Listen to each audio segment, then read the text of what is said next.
So next up is the cone solid tool, which is this one. As you can see, we have the standard points and other axes from which to work. And we have orthogonal, which in this case should be on. And we can set specific radiuses for the top radius, base, and we can set the height too. We'll leave those off and simply data point for all those different parameters. So zipping onto the screen, I'll just data point and drag, and I need the top rotation. So the first data point is for the base of the cone. I'm just simply dragging as usual. Data point, and now we move upwards. At this point, I can either data point to provide a sharp point to the top of the cone, or I can drag sideways.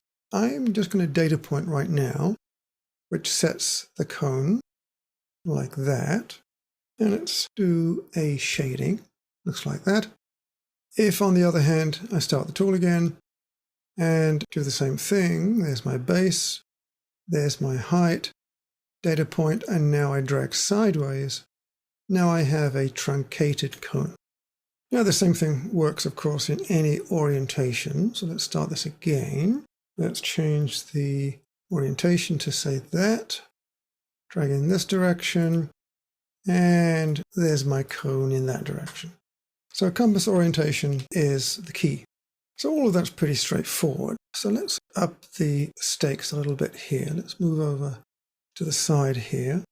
I'm going to put a couple of cylinders on the screen. We'll do it this way. Here's my base of cylinder. This is cylinder. I'm going to draw another one smaller. There, that will do nicely. Let's get these two cylinders aligned. So I'm going to move center of the back end to the center of the center there. O key, put the compass there. Change the orientation and drag my cylinder in that direction. So now I have them nicely aligned. Let's go and check with a rotation and see if they are. Yes, nicely aligned by centers.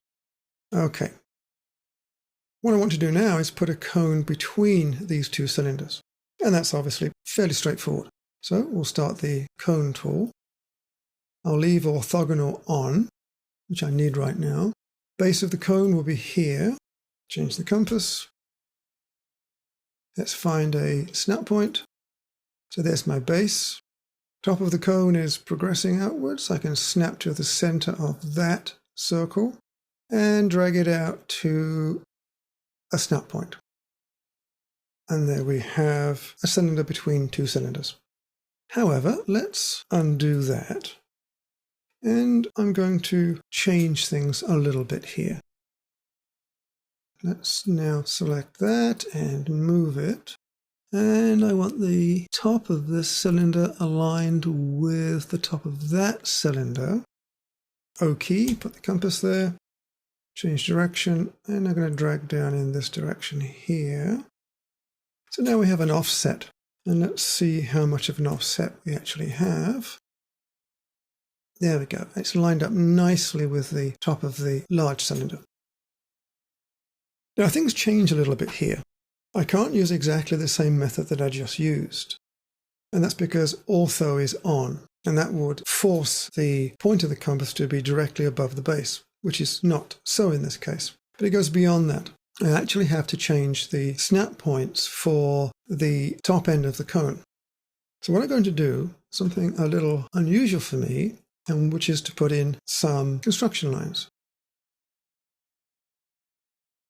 Let's go up and find the top. Now that's very interesting. You see, as I'm coming up vertically, and let's change that compass again.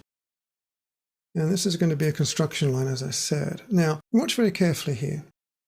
I want to find the top quadrant of this circle. But look what happens.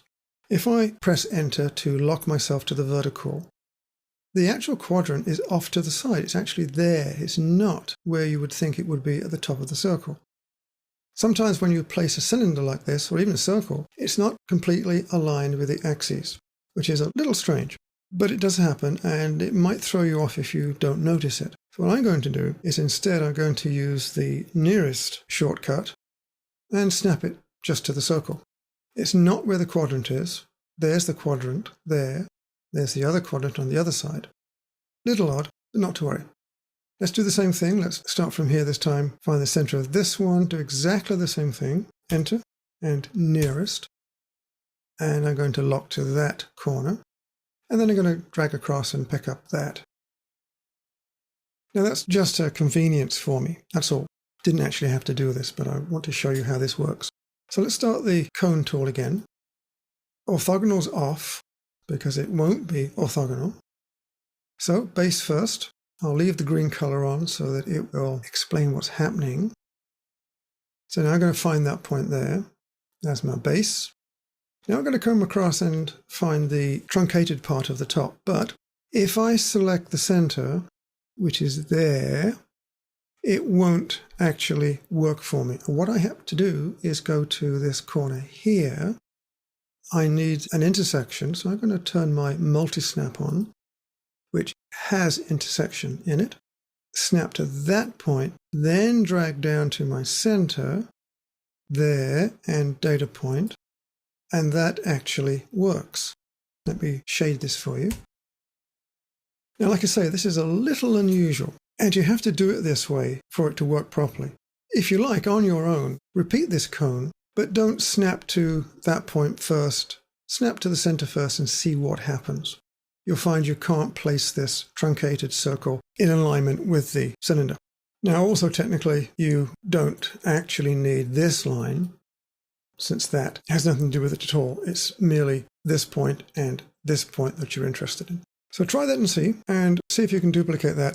And watch out for a cylinder which is not strictly aligned with the compass alignment. It doesn't always happen, but it does sometimes, and you have to be aware of it.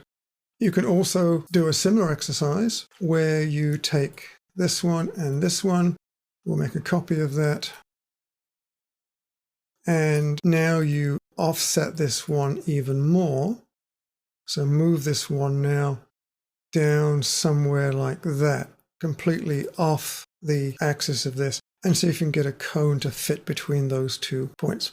AccuDraw will want to use the plane of the compass to place most of the snap points if it can, but you're going off the axis in several cases here. And that most definitely requires that you turn orthogonal off as a minimum, and you might even want to turn AccuDraw off too, if you discover you're having extreme difficulties snapping 2 points.